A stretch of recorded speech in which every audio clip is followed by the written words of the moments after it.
तो दोस्तों Bihar board inter का सेकंड सीटिंग का हिंदी का 100 मार्क्स का क्वेश्चन हमारे पास आ चुका है, जिसको मैं यहाँ पर सही सही मिलान करके दिखाऊंगा कि कितना क्वेश्चन आपने अटेम्प्ट करके आया है। और मैं भी अभी एग्जाम देकर के आया हूँ। तो चलिए वीडियो को शुरू कर। जो मैं नहीं अटेम्प्ट कर पाया उसको भी मैं काफी कोशिश करके आपको बताने का प्रयास करूंगा, लेकिन डाउट लगे तो आप फिर अपने से फिर से मिला सकते हैं। तो चलिए वीडियो को स्टार्ट करते हैं हम लोग। पहला प्रश्न, विमल बुद्धि को तासुकी जो यह गुण श्रवणी धरी यह पंक्ति किस शीर्षक से लिया गया था? ये इसका correct answer option number B हो जाएगा, यानी कवित्त से लिया गया था। चलिए अगला प्रश्न देखते हैं। अगला प्रश्न में क्या, शिवराज भूषण में कितने अलंकारों का निरूपण हुआ? इसका correct answer option number A हो जाएगा 105। चलिए अगला प्रश्न देखते हैं हम लोग। अगला प्रश्न, जिस जिस प्रश्न को मैं बताऊंगा वो 100% करेक्ट बताऊंगा। चलिए अगला प्रश्न यहाँ पर क्या कहता है कि सुभद्रा कुमारी चौहान और महादेवी वर्मा के किस स्कूल में एक साथ पढ़ती थी?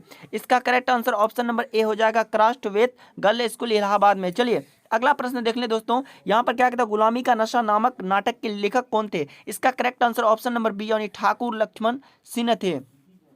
तो चलिए क्वेश्चन नंबर 8 में देखते हैं। 8 क्वेश्चन क्या कहता है कि छोर काम छोड़ कर आई माँ कहकर जिस समय पुकारा कविता पंक्ति है? इसका correct answer option number C Putra Viyog है। चलिए अगला प्रश्न, क्वेश्चन नंबर 9 में शमशेर बहादुर सिंह की रचना किसने की थी? ये की थी ऑप्शन नंबर बी यानी लोग भूल गए हैं। चलिए अगला प्रश्न देखते हैं। क्वेश्चन सिर्फ हम आंसर को आपको बताते हैं और आप लोग मिलान कीजिए।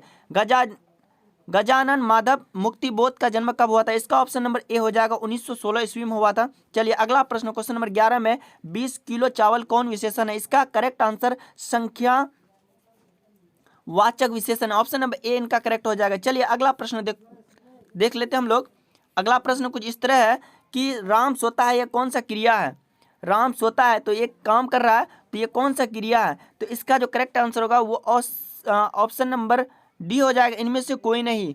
चलिए अगला प्रश्न देखते हैं हम लोग। अगला प्रश्न कुछ इस तरह कहता है कि लड़के ने पुस्तक पढ़ी किस काल का उदाहरण है? इसका ऑप्शन नंबर पढ़ी है, इसका मतलब वर्तमान काल है, सॉरी पढ़ी है। इसका correct answer option number B हो जाएगा, भूतकाल यानी पढ़ चुका है, यानी पढ़ी है यानी पढ़ चुका है। चलिए अगला प्रश्न, निम्न में अवयवी कौन सा है? यहाँ पर इसका जो करेक्ट आंसर होगा वो ऑप्शन नंबर अवयव यानी जो इसका करेक्ट आंसर ऑप्शन नंबर, चलिए दोस्तों इसमें डाउट। चलिए अगला प्रश्न देखते हैं हम लोग। अगला प्रश्न क्या है कि उपस्थिति शब्द में उपसर्ग क्या है? उपसर्ग का मतलब पहले होता है तो उप हो जाएगा, यानी उप हो जाएगा। इस ऑप्शन नंबर सी इनका करेक्ट हो जाएगा। चलिए अगला प्रश्न देखते हैं। शक्ति शब्द में प्रत्यय क्या है, यानी लास्ट में क्या है? प्रत्यय शक्ति। तो इसका क्या होगा दोस्तों? ऑप्शन नंबर डी करेक्ट हो जाएगा, नीति। चलिए अगला प्रश्न, क्वेश्चन नंबर 17 में अजय शब्द का विशेषण क्या होगा?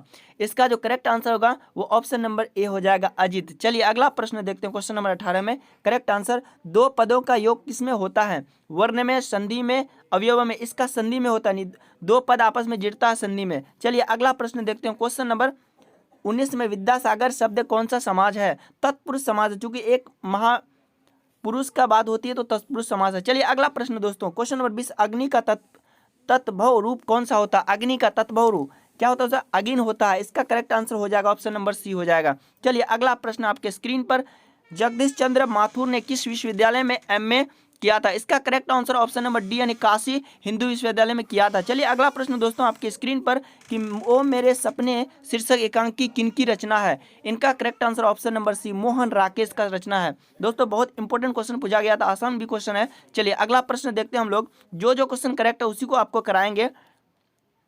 यहाँ पर क्या कहता है कि राजकुमार शुक्ल की मृत्यु कब हुई थी? इसकी मृत्यु ऑप्शन नंबर बी होगी, तो 1936 में हुई थी। चलिए अगला प्रश्न देख लेते हैं। अगला प्रश्न क्या कहता है, मोहन राकेश का जन्म कहाँ हुआ था? इसका जो जन्म हुआ था वो ऑप्शन नंबर डी हुआ था, लखनऊ उत्तर प्रदेश में हुआ था। चलिए अगला प्रश्न आपके स्क्रीन पर। अगला प्रश्न क्या कहता है यहाँ पर, सिपाही की मां शीर्षक पाठ में कुंती कौन थे? इसका right answer option number A हो जाएगा, बिस्नी की मां। चलिए अगला प्रश्न देखते हैं आपके स्क्रीन पर। अगला प्रश्न कुछ इस तरह है कि नामवर सिंह के पीएचडी का विषय क्या था? इसका right answer option number D हो जाएगा, पृथ्वीराज रासो। चलिए अगला प्रश्न आपके स्क्रीन पर, वाद विवाद संवाद क्या है? इसका जो राइट आंसर होगा ऑप्शन नंबर सी हो जाएगा, यानी कहानी का संग्रह था। चलिए अगला प्रश्न आपके स्क्रीन पर। अगला प्रश्न क्या कहता है, आचार्य रामचंद्र शुक्ल को सूर सागर परिसीमित लगा, क्यों? क्योंकि ये क्या था, गीत काव्य था, गीत गाता था। चलिए अगला प्रश्न आपके स्क्रीन पर 31 नंबर क्वेश्चन में क्या कहता है कि सूर्योदय हुआ और कुहासा जाता रहा, किस वाक्य का उदाहरण है? ये है बहुत सिंपल, सूर्योदय होता है और इसका ऑप्शन नंबर सी हो जाएगा, यानी मिश्र वाक्य है। चलिए अगला प्रश्न आपकी स्क्रीन पर 32 नंबर क्वेश्चन में क्या था, निम्न में शुद्ध वाक्य कौन सा है? इसका जो राइट आंसर होगा वो ऑप्शन नंबर क्या हो जाएगा, ऑप्शन नंबर डी हो जाएगा। शास्त्री जी की मृत्यु से हमें बड़ा दुख, बड़ा खेद हुआ। इसका right answer option number D हो जाएगा। चलिए अगला प्रश्न आपके स्क्रीन पर, महादेव शब्द का पर्यायवाची क्या होता है? महादेव शब्द का पर्यायवाची शब्द होता है ऑप्शन नंबर सी हो जाएगा, डी हो जाएगा, शंकर। चलिए अगला प्रश्न आपकी स्क्रीन पर क्या कहता है? दूषित शब्द का विलोम क्या होगा? दूषित मतलब गंदा और स्वच्छ मतलब साफ होता है। ऑप्शन नंबर ए इनका करेक्ट होगा। चलिए अगला प्रश्न देखते हैं। जो नया आया हुआ हो डैश के लिए शब्द बना, जो नया आया हो उसके लिए क्या बनता है? नवागंतुक, नवागंतुक। इसका right answer option number B होगा। चलिए अगला प्रश्न आपकी स्क्रीन पर, घर का ना घाट का मुहावरे का अर्थ क्या होता है? यानी कहीं का नहीं, आप लोग तो यूज करते होंगे। ऑप्शन नंबर सी इनका करेक्ट हो जाएगा। चलिए अगला प्रश्न आपकी स्क्रीन पर, हलवाई शब्द का स्त्रीलिंग रूप क्या होता है? इसका जो राइट आंसर होगा ऑप्शन नंबर डी हो जाएगा, हलवाइन। चलिए अगला प्रश्न, क्वेश्चन नंबर 38 में क्या कहता है? हम ऐसा क्यों नहीं कर सकते हैं, कौन सर्वनाम है? इसका ऑप्शन नंबर ए हो जाएगा, प्रश्नवाचक। क्यों मतलब आ गया तो प्रश्नवाचक हो गया। चलिए अगला प्रश्न देखिए, काम में लगा हुआ आदमी कौन पदबंध है? इसका correct answer option number C हो जाएगा, क्रिया पदबंध। चलिए अगला प्रश्न आपकी स्क्रीन पर, यथासंभव शब्द कौन सा समास है? इसका right answer option number B होगा, बहुब्रीहि समास है। चलिए दोस्तों अगला प्रश्न देखते हैं। सच्चिदानंद हीरानंद वात्स्यायन अगेय का जन्म कब हुआ था? ऑप्शन नंबर ए होगा, 4 दिसंबर 1911 ईस्वी में इसका जन्म हुआ था। चलिए अगला प्रश्न देखते हैं। जायसी ने अपनी आंख की तुलना किससे की थी? ऑप्शन नंबर सी यानी दर्पण से, यानी शीशा से किया था। चलिए अगला प्रश्न, क्वेश्चन नंबर 43 में, निम्न में कौन सा कीर्ति जायसी की नहीं है? इसका ऑप्शन नंबर डी हो जाएगा, भक्त काल। चलिए अगला प्रश्न देखते हैं हम लोग। यहाँ पर क्या कहता है? राधार सकेली किसकी रचना है? ऑप्शन नंबर इसका बी हो जाएगा, जायसी की रचना। चलिए अगला प्रश्न आपके स्क्रीन पर, किसकी रचना पर श्री भागवत की पद्धति पर 12 स्कंदों में हुई थी? इसका right answer option number C हो जाएगा, सुरसावली की। चलिए अगला प्रश्न आपके स्क्रीन पर, तुलसीदास के दीक्षा गुरु कौन थे? इसका ऑप्शन नंबर सी हो जाएगा, नर हरिदास। इसका राइट आंसर होगा। चलिए अगला प्रश्न आपके स्क्रीन पर, निम्न में कौन सा रचना तुलसीदास की है? ऑप्शन नंबर ए इनका करेक्ट हो जाएगा, शिवा बावनी। चलिए अगला प्रश्न, क्वेश्चन नंबर 48 में, हनुमान बाहुक रचना किसने, कितने छंदों की है? इसका right answer option number D हो जाएगा, 47। चलिए अगला प्रश्न आपके स्क्रीन पर, रामचरितमानस निम्न में क्या है? इसका राइट आंसर ऑप्शन नंबर क्या हो जाएगा, बी हो जाएगा, यानी महाकाव्य है। चलिए अगला प्रश्न आपके स्क्रीन पर क्या कहता है? छप्प के अनुसार सबके हित का वचन कौन कहता है?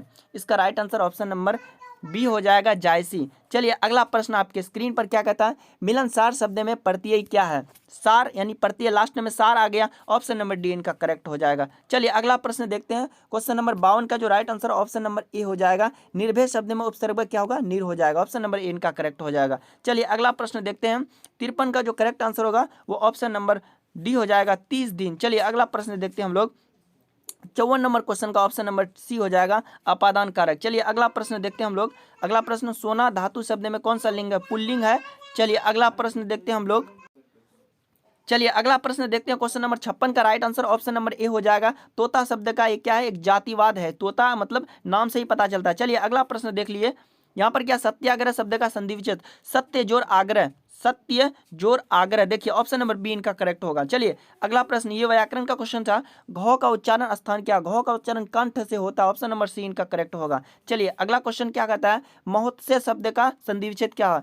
महो जोर उत्सव, महाजोर उत्सव। ये राइट आंसर होगा, ऑप्शन नंबर डी होगा। चलिए अगला प्रश्न देखिए। क्वेश्चन नंबर 60 में, बात बनाना का मुहावरा अर्थ क्या होता है? बात बनाना मतलब बहाना बनाना, बात कोई बनाता है बहाना, ऑप्शन नंबर ए इनका करेक्ट होगा। चलिए 61 क्वेश्चन नंबर देखते हैं हम लोग। गांव का घर शीर्षक कविता के रचनाकार क्या है? इसका ऑप्शन नंबर ए इनका ज्ञानेंद्र पति था।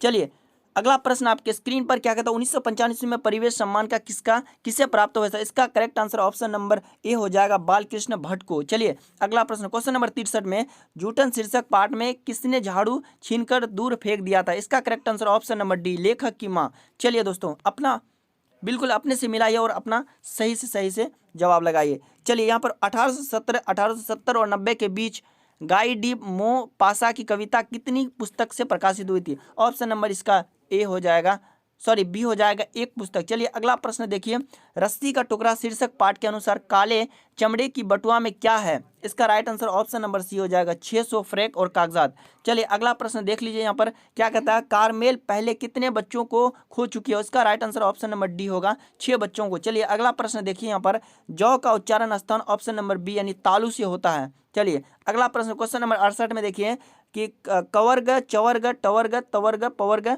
किस व्यंजन के अंतर्गत आता है? इसका right answer option number A हो जाएगा अंतःस्थ व्यंजन में आता है। चलिए देखिए अगला प्रश्न, निरोगी शब्द का संधि विच्छेद क्या होता है? निरोगी निह जो रोग, इसका ऑप्शन नंबर डी हो जाएगा। चलिए अगला प्रश्न क्वेश्चन नंबर 70 में निम्न में शुद्ध शब्द कौन सा है? शुद्ध शब्द ऑप्शन नंबर बी यानी तत्व है। चलिए अगला प्रश्न देखिए, बालकृष्ण भट्ट के पिता पेशे से क्या थे? ऑप्शन नंबर ए यानी चिकित्सक थे।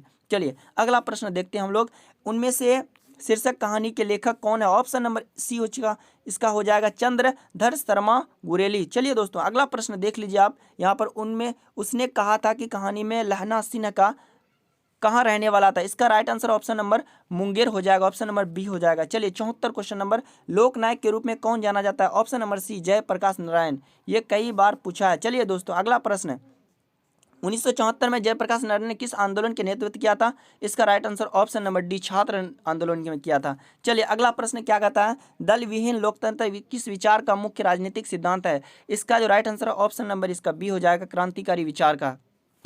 चलिए अगला प्रश्न आपके स्क्रीन पर, रामधारी सिंह दिनकर के पिता का नाम क्या था? ऑप्शन नंबर इसका ए हो जाएगा जय सिंह। चलिए दोस्तों अगला प्रश्न देखते हैं, निम्न में रामधारी सिंह दिनकर की रचना कौन है? ऑप्शन नंबर इसका सी हो जाएगा उर्वशी ने लिखा था। चलिए अगला प्रश्न देख लीजिए, यहाँ पर अर्धनारीश्वर शीर्ष पाठ में कौन सा स्वयं वृत्त बन गया और नारी उसको कली मान लिया? इसका right answer option number D हो जाएगा पुरुष। चलिए अगला प्रश्न देखिए, क्वेश्चन नंबर 80 में क्या कहता है, नारी तो हम करी तब नहीं किया विचार, जब जानी तब पढ़ी हरी नारी महाकविवार। यह पंक्ति किस पाठ से लिया गया? ऑप्शन नंबर इसका एक करेक्ट हो जाएगा अर्धनारीश्वर। चलिए अगला प्रश्न आपके स्क्रीन पर, गजानन माधव मुक्तिबोध किस विश्वविद्यालय में एमए किया था? इसका right answer option number B हो जाएगा लखनऊ विश्वविद्यालय। चलिए अगला प्रश्न आपके स्क्रीन पर क्या कहता है कि कायामनी और एक पूर्ण विचार किसकी रचना है? इसका ऑप्शन नंबर बी हो जाएगा गजानन माधव मुक्तिबोध का। चलिए अगला प्रश्न देख लीजिए, यहाँ पर क्या कहता है, राष्ट्रीय त्योहार के दिन हर चरना क्या पहनते हुए हैं? इसका right answer option number D फटा सुथन्ना। चलिए अगला प्रश्न क्वेश्चन नंबर 84 में क्या कहता है, निम्न में किस कविता संलग्न विनोद कुमार शुक्ल है? इसका right answer option number C हो जाएगा कविता ने कहा था। चलिए कवि ने कहा था। चलिए अगला क्वेश्चन आपके स्क्रीन पर क्या कहता है, एक तार लोहे का लंबा लकड़ी के दो खंभे पर तना बांधा हुआ बाहर, यह पंक्ति किस शीर्षक के उद्गत है? इसका right answer option number C हो जाएगा प्यारे नन्हे बेटे। चलिए अगला प्रश्न क्वेश्चन नंबर 86 में, प्यारे नन्हे बेटे को शीर्षक कविता किस कविता के संलग्न है? ऑप्शन नंबर इसका करेक्ट ऑप्शन नंबर सी हो जाएगा लहर। चलिए अगला प्रश्न आपके स्क्रीन पर, अशोक वाजपेयी का जन्म कब हुआ था? इसका right answer option number C 14 जनवरी 1943 को हुआ था। चलिए अगला प्रश्न देखिए, अगला प्रश्न क्या कहता है यहाँ पर कि पेड़ का कमरा अनुवाद किस भाषा में हुआ था? इसका right answer option number C हो जाएगा मैथिली भाषा में। चलिए अगला प्रश्न दोस्तों देख लेते हैं, भगत सिंह का संपूर्ण परिवार क्या था? ऑप्शन नंबर सी स्वाधीनता सेनानी था। चलिए अगला प्रश्न 90 क्वेश्चन नंबर देखते हैं, आत्महत्या एक घृणित अपराध है, यह पूर्णतः कार्यरत कार्य है, यह कथन किसका है? इसका राइट आंसर ऑप्शन नंबर क्या हो जाएगा? ऑप्शन नंबर सी रघुवर सहाय का है। चलिए अगला प्रश्न देख लेते हैं, यहाँ पर विद्वांचल शब्द का संज्ञा क्या है? विद्वांचल ये क्या होता है? एक जगह को ये करता है, तो इसका right answer option number B हो जाएगा व्यक्तिवाचक संज्ञा। चलिए अगला प्रश्न देखिए, यहाँ पर मुंह शब्द का लिंग क्या है? पुल्लिंग है, मेरा मुंह। चलिए अगला प्रश्न देखिए, सैया शब्द है, ऑप्शन नंबर इसका करेक्ट आंसर होगा ऑप्शन नंबर ये हो जाएगा देशज, सॉरी यहाँ देश, ऑप्शन नंबर सी इसका करेक्ट हो जाएगा। चलिए अगला प्रश्न देखिए, क्वेश्चन नंबर 94 में चंचल शब्द का स्त्रीलिंग क्या होता है? इसका राइट आंसर ऑप्शन नंबर स्त्रीलिंग का था तो क्या होगा? चंचल ने होगा, चंचली होगा। इसका right answer option number A हो जाएगा। चलिए अगला प्रश्न 95 में निम्न में संबोधन कारक का विभक्ति चिन्ह कौन सा है? इसका right answer option number C हो जाएगा अरे। चलिए क्वेश्चन नंबर 97 में देखिए, शीला ने सवित्री जी को भर कोसा किस कारक का उदाहरण है? इसका right answer option number D हो जाएगा कर्म कारक। चलिए अगला प्रश्न देख लेते हैं, बहुत इंपॉर्टेंट क्वेश्चन है, जब कोई शब्द वाक्य में पियो जाते तो तब क्या कहलाता है? इसका राइट आंसर ऑप्शन नंबर क्या होगा? पद, ऑप्शन नंबर बी हो जाएगा। चलिए अगला प्रश्न देखिए 98 में निम्न में द्रववाचक संज्ञा कौन सा है? ऑप्शन नंबर सी इसका करेक्ट हो जाएगा, पानी। चलिए अगला प्रश्न क्वेश्चन नंबर 99 में हिंदी में कुल कितने सर्वनाम होते हैं? इसका ऑप्शन नंबर बी हो जाएगा। चलिए अगला प्रश्न क्वेश्चन नंबर 100 में देखते हैं इसका राइट आंसर। वह कौन है जो वहाँ सो रहा है, किस सर्वनाम का उदाहरण है? देखिए दोस्तों, इसका राइट आंसर आप लोग कमेंट में बताएंगे कि क्या करेक्ट आंसर है। फिलहाल दोस्तों 100 क्वेश्चन आपको करा दिए। आपको वीडियो अच्छी लगी होगी, वीडियो को लाइक कर दीजिए और चैनल को सब्सक्राइब कर दीजिए, क्योंकि कल सबसे पहले इसी चैनल में आपको मैं क्वेश्चन और आंसर बताऊंगा।